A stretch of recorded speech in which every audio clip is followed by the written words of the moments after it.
சென்னையில் நடைபெற்ற போட்டியில் மும்பை இந்தியன்ஸ் அணியை வீழ்த்திய சென்னை சூப்பர் கிங்ஸ் நடப்பு IPL கிரிக்கெட் தொடரை வெற்றியுடன் தொடங்கியுள்ளது. சென்னை சேப்பாக்கம் மைதானத்தில் நடைபெற்ற போட்டியில் சென்னை சூப்பர் கிங்ஸ் அணி மும்பை இந்தியன்ஸுடன் மோதியது. டாஸ் ஜெயித்த CSK கேப்டன் ருதுராஜ் பந்து வீச்சை தேர்வு செய்தார். கலீல் அகமது வீசிய ஆட்டத்தின் 4வது பந்தில் ரோஹித் சர்மா ரன் ஏதும் எடுக்காமல் ஆட்டமிழந்தார். IPL போட்டியில் 18வது முறை டக் அவுட் ஆன ரோஹித் அதிக முறை டக் அவுட் ஆன வீரர்களின் பட்டியலில் மேக்ஸ்வெல் தினேஷ் கார்த்திக்குடன் இணைந்து முதலிடத்தில் உள்ளார். தொடர்ந்து துல்லியமான பந்து வீச்சால் மும்பை வீரர்களை திணறடித்த கலீல் அகமது தனது 2வது ஓவரில் ரிக்கல்டனை வெளியேற்றினார்.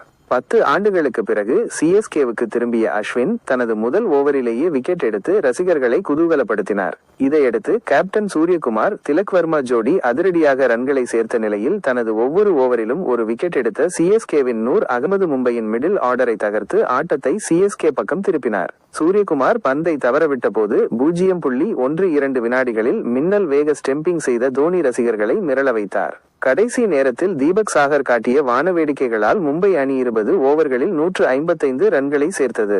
இதையடுத்து மும்பை பந்து வீச்சை நாலாபுரமும் சிதறடித்த CSK கேப்டன் ருதுராஜ் தனது அதிவேக அரை சதத்தை 22 பந்துகளில் கடந்த நிலையில் 53 ரன்களில் ஆட்டமிழந்தார். வழக்கமாக ஓபனிங்கில் களமிறங்கும் ருதுராஜ் நேற்று 3rd டவுனில் இறங்கினார். மாறாக ரச்சின் ரவீந்திராவுடன் ராகுல் திரிபாதி ஓபனிங் செய்தார்.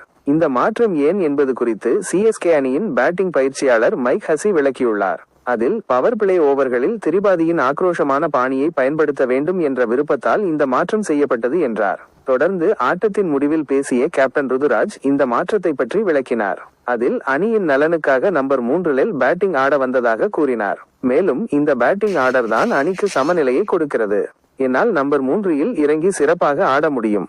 அதே வேளையில் ராகுல் திரிபாதியால் ஓபனிங்கில் இறங்கி அதிரடியாகவும் ஆட முடியும் என்று வெளிப்படுத்தினார்.